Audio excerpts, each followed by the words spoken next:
사랑하는 우리 대전명석교회 성도님들, 성령 충만함의 그 증거로서 하나님의 사랑받는 자녀답게 그렇게 살아가는 우리 모든 성도님들 다 될 수 있기를 간절히 소원합니다.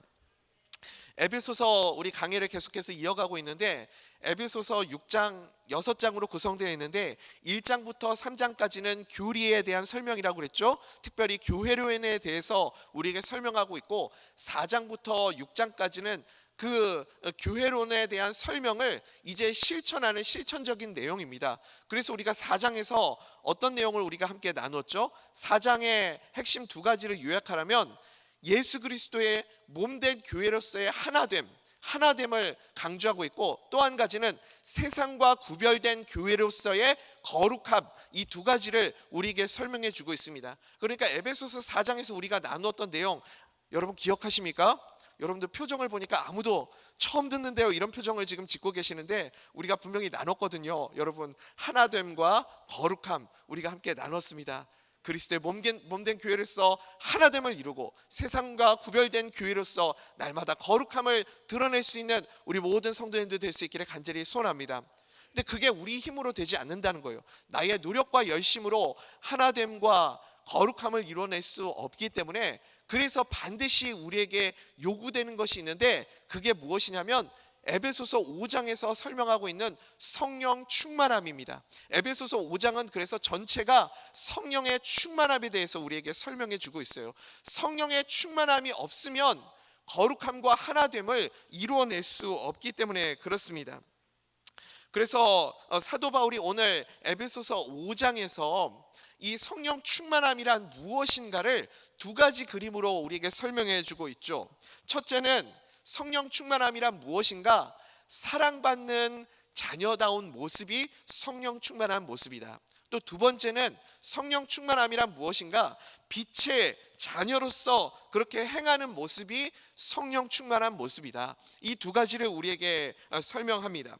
그러니까 우리에게 당연하게 이 두 가지의 모습이 있어야 되겠죠. 어떤 모습이요? 성령을 충만함을 받은 성도님으로서 사랑을 내가 듬뿍, 예수님의 사랑을 듬뿍 받은 그 자녀다운 모습이 우리에게 드러나야 되고, 또 한 가지는 우리가 어둠 속에 있으면 안 되잖아요. 우리는 성령님이 우리 가운데 계시기 때문에 어둠으로 있지 않고 빛으로서, 빛의 자녀로서의 그 모습이 반드시 드러나야만 한다. 이것을 우리에게 말씀해 줍니다. 오늘은 특별히 첫 번째, 사랑받는 자녀답게 행하라, 이 말씀 하나 붙잡고 우리가 함께 하나님의 은혜를 나누겠습니다. 우리 5장 1절 말씀 같이 한번 읽어볼까요? 시작. 그러므로 사랑을 받는 자녀같이 너희는 하나님을 본받는 자가 되고. 아멘. 아멘. 어떤 자녀가 되라고요? 사랑받는 예수님의 자녀, 사랑받는 하나님의 자녀, 사랑을 듬뿍 받은 하나님의 자녀가 되어라, 이렇게 말씀합니다. 여러분, 사랑을 많이 받고 자란 그 아이들은요 뭔가 이렇게 다르잖아요. 사랑을 많이 받고 자란 아이들은요, 이게 제가 경험해 보니까 미국에서 이렇게 살면서 극과 극을 많이 보았습니다. 아주 많은 사랑을 받고 자란 아이들의 모습과 또 사랑받지 못하고 자란 자녀들의 모습, 그런 두 그룹의 모습들을 제가 지켜보면서, 이것이 정말 사랑받는 자녀들의 모습이구나, 이게 특징이구나 라는 생각이 들었어요. 우리 성도님들이 생각할 때 사랑받는 자녀들의 특징이 무엇일까요? 딱 한 가지만 예를 들어보라고 하면, 저는 단언컨대 사랑받는 자녀들은 언어가 달라요. 언어가 다릅니다. 말투부터 달라요.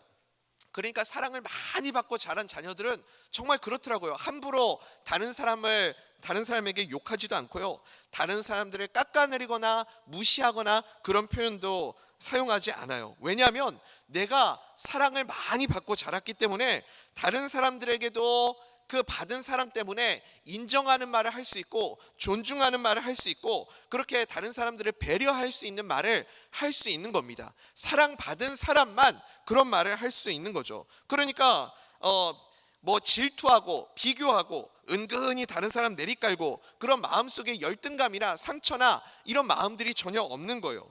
다른 사람들이 잘하는 게 있으면, 나보다 잘하는 게 있으면 정말 신기하더라고요. 이 사랑을 많이 받고 자란 미국 애들은요, 뭐라 그러냐면 누가 나보다 더 잘하는 게 있어요, 그러면 우리 같으면 야 뭐 그 정도는 잘하는 것도 아니야, 더 잘하는 사람도 훨씬 많아, 이렇게 이야기할 수도 있는데요, 뭐라 그러냐면 야 나도 되게 잘하는데 너는 나보다 더 잘한다, 이렇게 표현을 해요. 정말요. 미국 사람들은 자기들이 못한다는 얘기를 잘 안 합니다.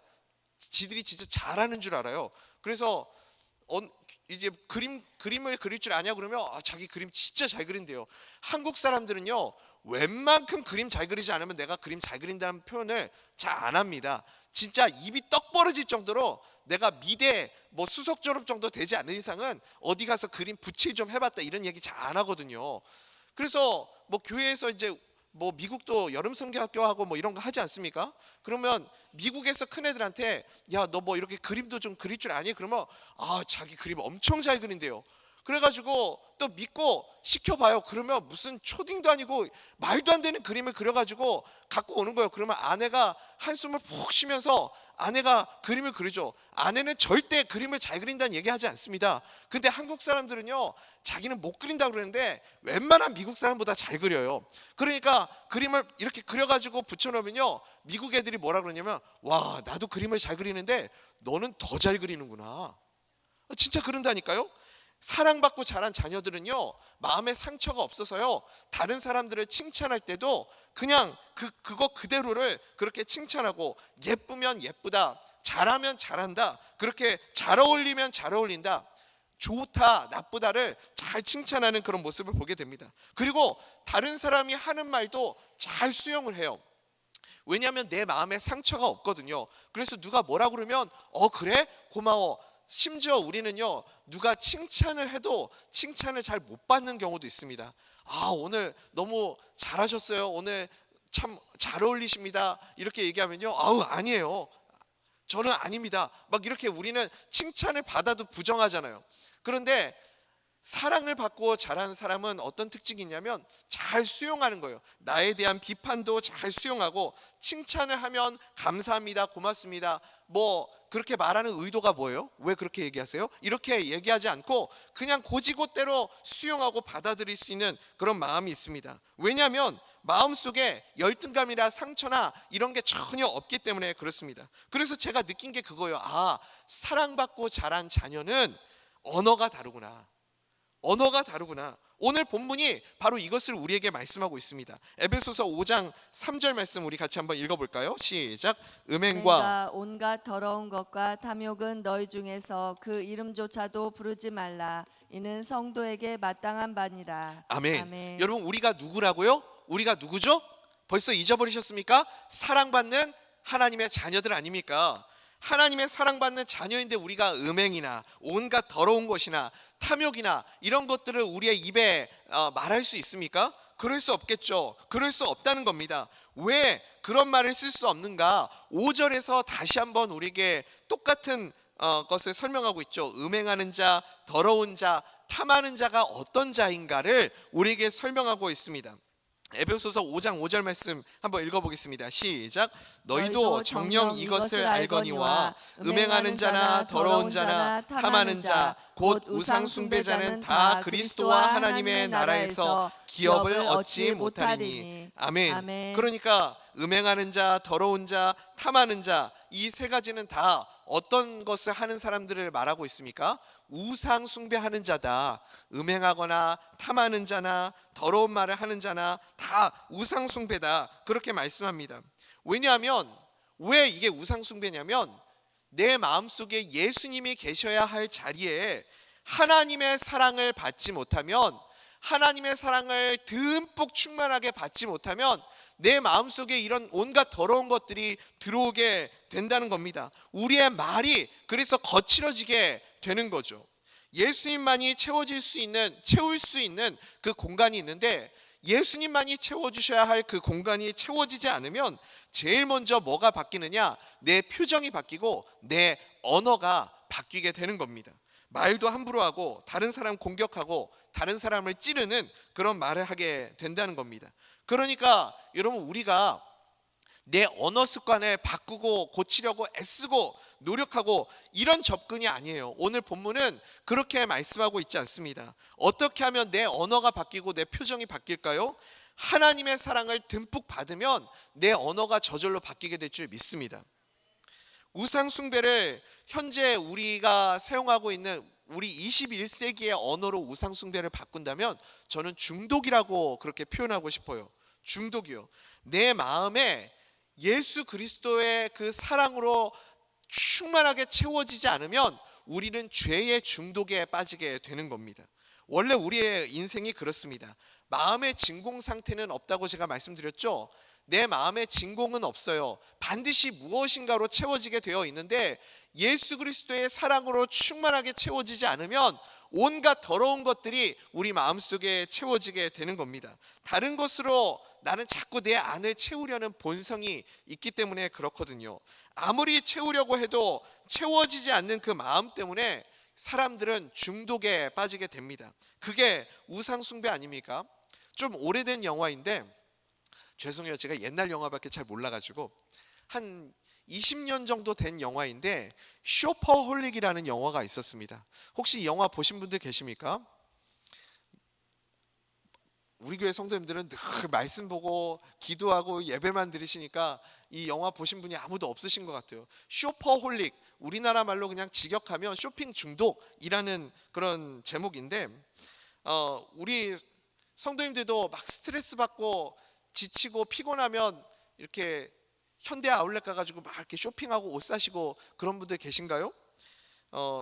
우리가 이제 그 쇼핑하면서 스트레스 풀고 그런 분들 계시잖아요.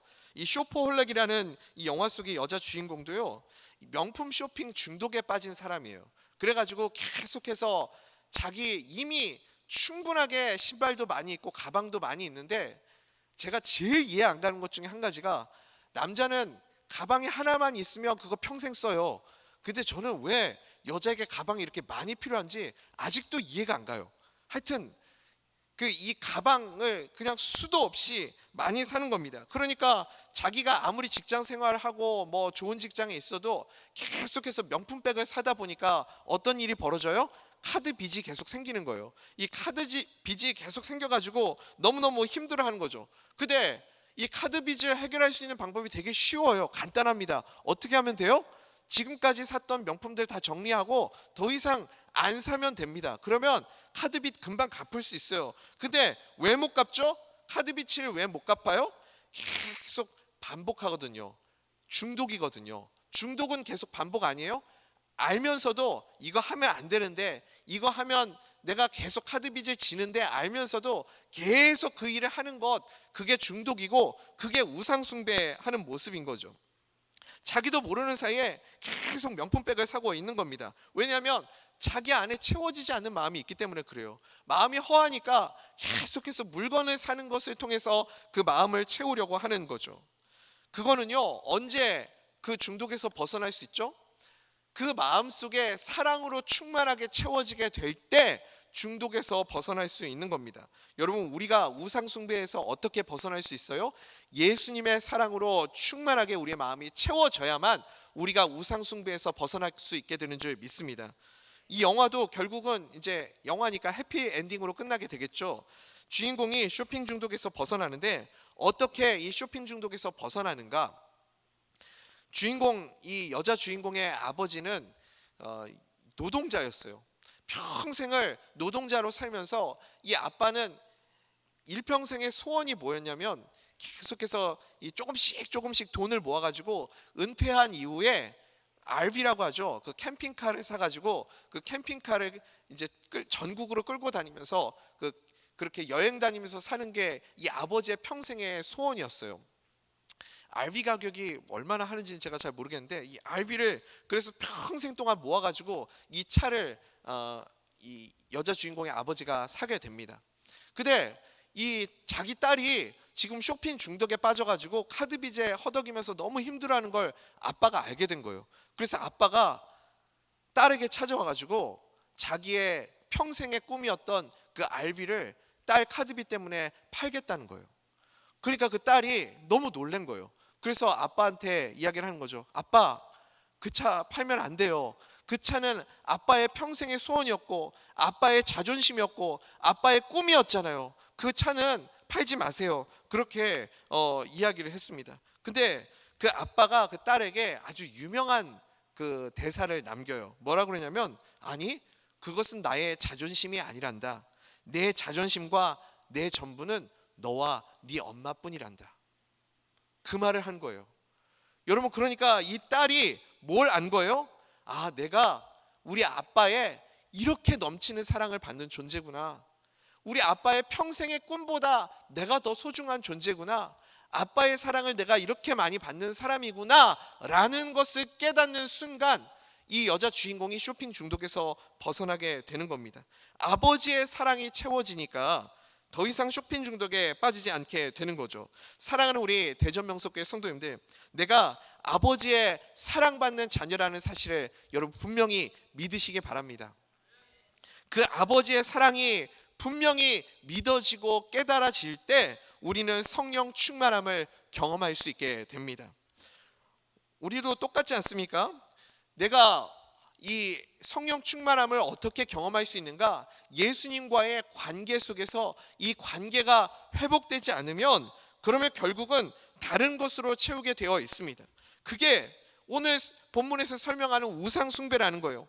여러분, 목회에서 여러 가지 중요한 것들이 많이 있죠. 목양도 중요하고 목회 상담도 중요하고 다른 많은 것들도 다 중요하지만 우리 성도님들의 삶 가운데 정말 본질적으로 필요한 것이 무엇인가?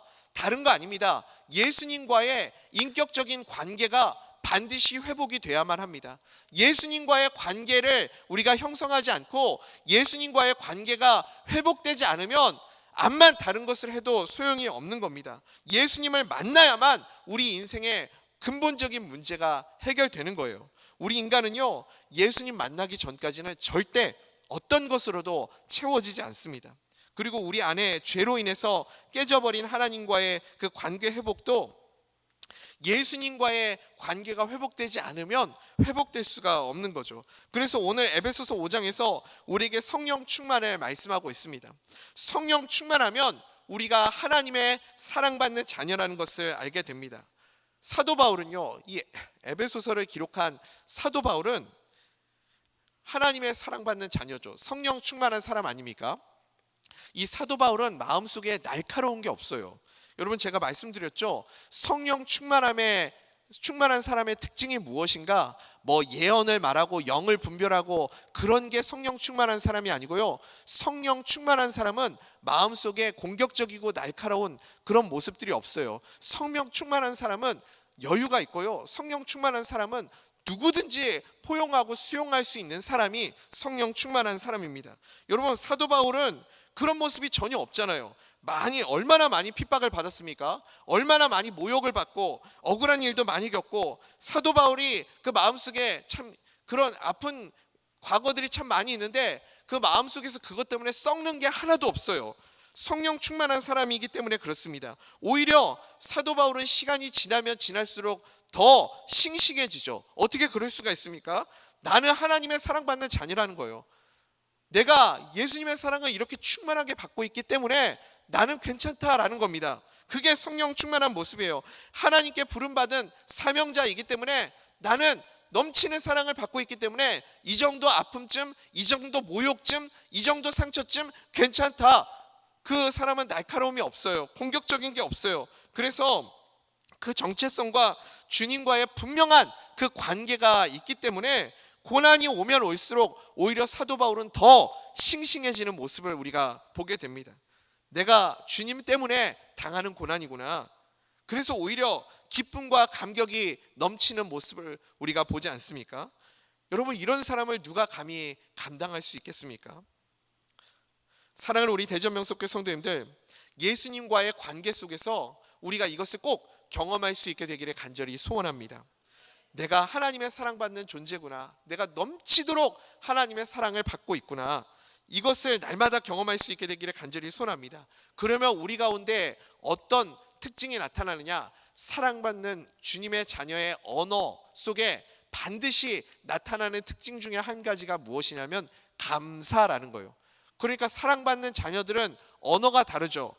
우리가 뭐 누추함이나 어리석은 말이나 희롱하는 말이나 이런 말들을 하는 사람은 사랑받는 자녀의 모습이 아니죠. 사랑받는 자녀의 특징은 무엇이냐면 내가 사랑을 충만하게 받기 때문에 내 마음속에 언어가 달라지는데 그 달라진 언어 중에 한 가지가 바로 감사가 넘치는 삶인 줄 믿습니다. 그거예요. 우리 4절 말씀 한번 읽어볼까요? 시작. 누추함과 어리석은 말이나 희롱의 말이 마땅치 아니하니 오히려 감사하는 말을 하라. 아멘. 누가 감사하는 말을 해요? 사랑받는 자녀, 예수님의 사랑을 넘치도록 받는 자녀는요, 누추함이나 어리석은 말이나 희롱의 말이나 이런 말 하지 않는다고요. 그리고 오히려 감사하는 말을 넘치게 하는 줄 믿습니다. 그게 하나님의 사랑받는 자녀가 사용하는 언어의 특징이에요. 사랑을 많이 받는 하나님의 자녀들은 늘 감사가 넘칩니다. 여러분, 이제 말씀 맺겠습니다. 사랑하는 우리 대전명석교회 성도님들, 모든 문제는요, 우리 인생의 모든 문제는 무엇 때문에서 오는가? 관계 결핍에서, 관계 단절에서부터 오는 겁니다. 예수님과의 관계가 회복될 때 우리의 삶의 모든 문제들도 거기에서부터 풀어지고 열리게 될 줄 믿습니다. 예수님의 사랑으로 우리가 풍성하게 채워지면 무엇이 달라지는가? 나의 얼굴 표정이 달라지고 나의 언어가 달라지게 되는 거예요. 예수님의 사랑으로 채워지는 것이 뭐라고요? 그게 성령 충만이다. 성령 충만한 우리 대전명석교 성도님들 다 될 수 있기를 간절히 소원합니다. 거기에서부터 내가 하나님의 자녀라는, 사랑받는 하나님의 자녀라는 그 확신이 오게 될 줄 믿습니다. 사랑받는 예수님의 자녀답게 사시기 바랍니다. 내가 얼마나 큰 사랑 받고 있는지, 지금도 그 사랑을 받고 있다는 사실이 믿어지면 나도 모르는 사이에 내 언어가 바뀌고 내 얼굴 표정이 바뀌고 나의 날카로움이 무뎌지고 예민함이 사라지고 누구든지 품고 누구든지 용서하고 누구든지 사랑할 수 있는 그런 넓은 마음을 가진 하나님의 사람 될 줄 믿습니다. 여러분, 그럴 수도 있지가 결코 쉬운 게 아닙니다. 그럴 수도 있지는요, 내가 성령 충만할 때만 할 수 있는 말입니다. 어떻게 나한테 그럴 수가 있지? 어떻게 저 사람은 저럴 수가 있지? 근데요, 내가 성령이 충만해지면 누구든지 수용할 수 있는 너그러운 마음이 생기는 겁니다. 왜냐하면 내가 넘치도록 사랑을 받았기 때문에 마음의 여유가 생기는 거예요. 그 성령 충만함으로 누구든지 사랑하고 품을 수 있고 용서할 수 있고 그리고 사랑을 흘려보낼 수 있는 그런 사랑받는 주님의 자녀답게 살아가는 우리 모든 대전명석교회 성도님들 될 수 있기를 간절히 소원합니다.